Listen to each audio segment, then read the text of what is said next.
Selamat malam, kakak, abang, dan teman-teman sekalian yang menonton video ini.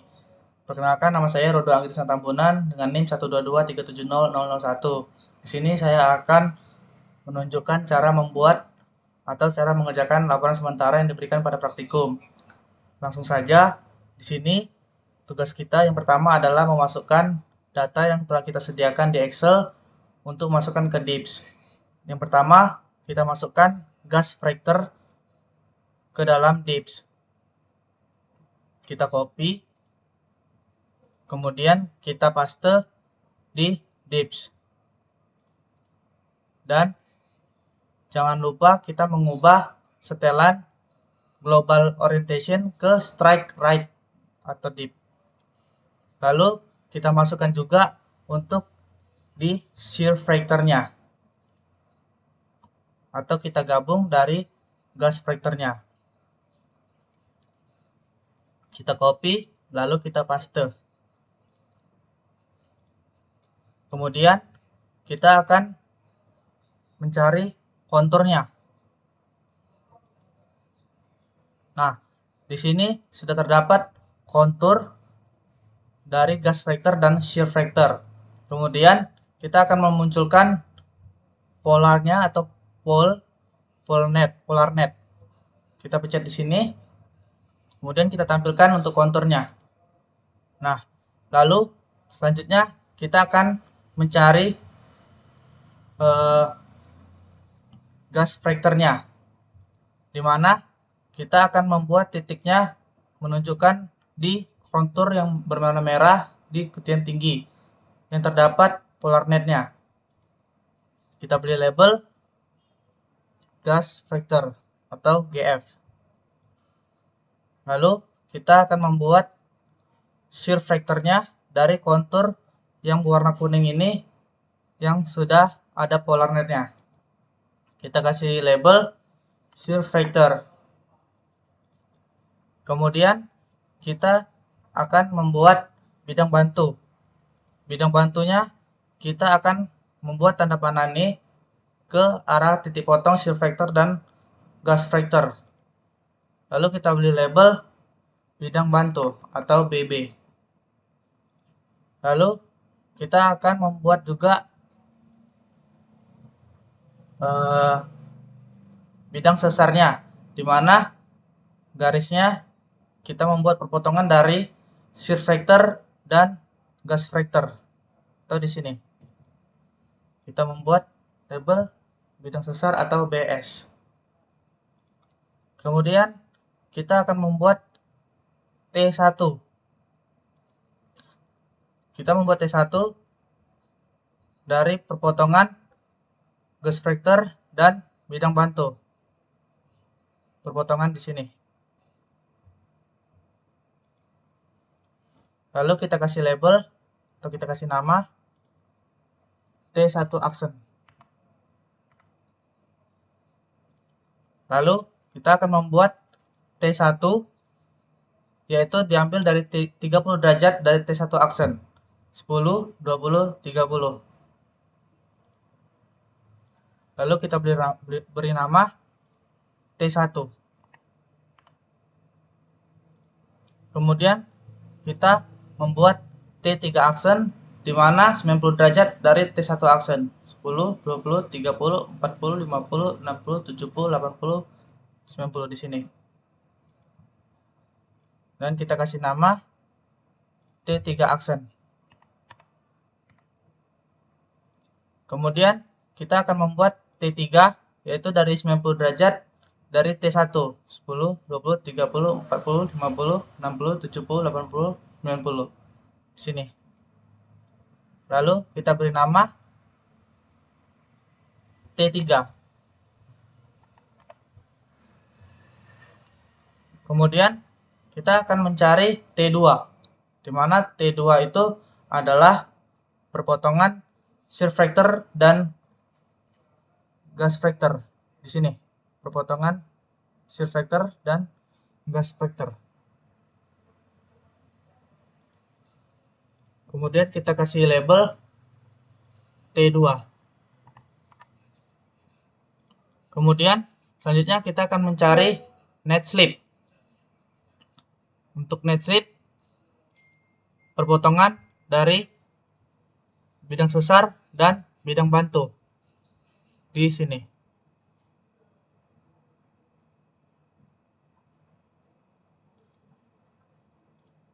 Kemudian kita kasih label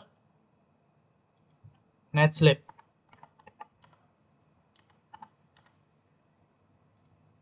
Kemudian untuk menentukan arah dari net slip, kita mencari perpotongan gas vector dan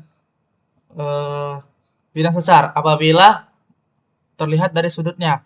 Nah, di sini membentuk sudut kurang dari 90, di mana jika kurang dari 90 derajat disebut sudut lancip.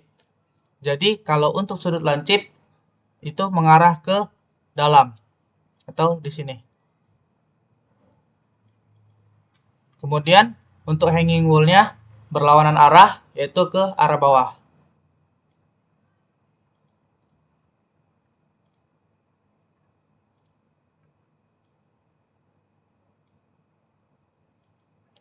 Kemudian untuk mencari arah pergeseran net slip-nya itu melihat dari sudut north-nya.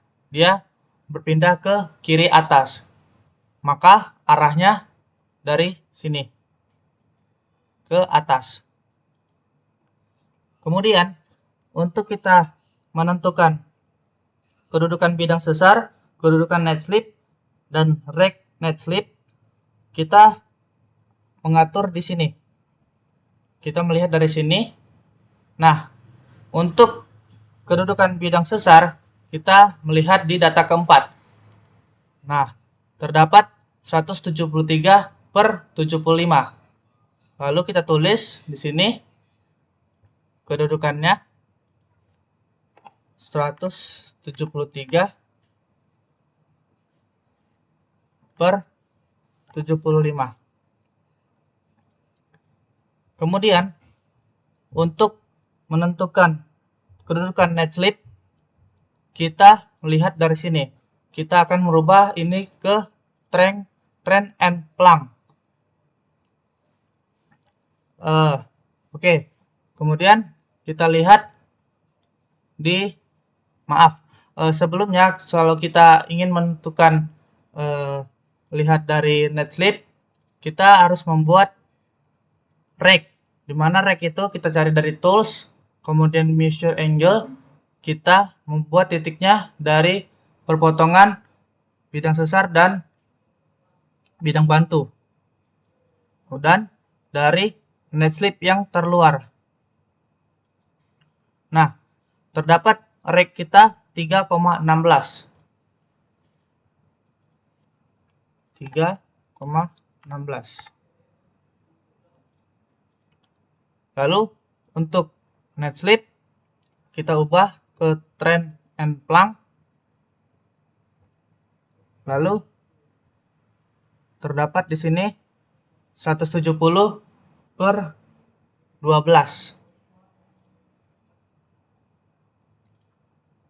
Kita tuliskan 172/12.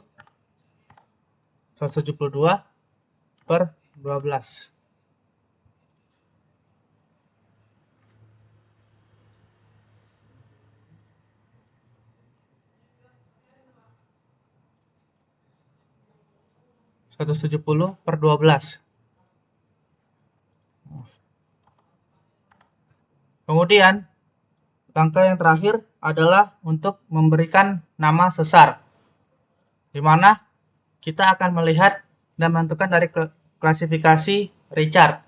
Nah, di sini untuk bidang sesarnya memiliki dip 15.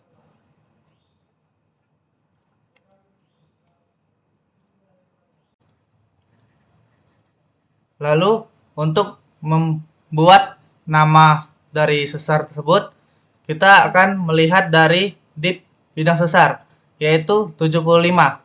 Lalu kita akan melihat di sini 75 terdapat di sini karena dia mengarah ke kiri atas, dia terlihat dari sini. Kemudian kita akan melihat dari rake-nya. Rake-nya terdapat 3,16.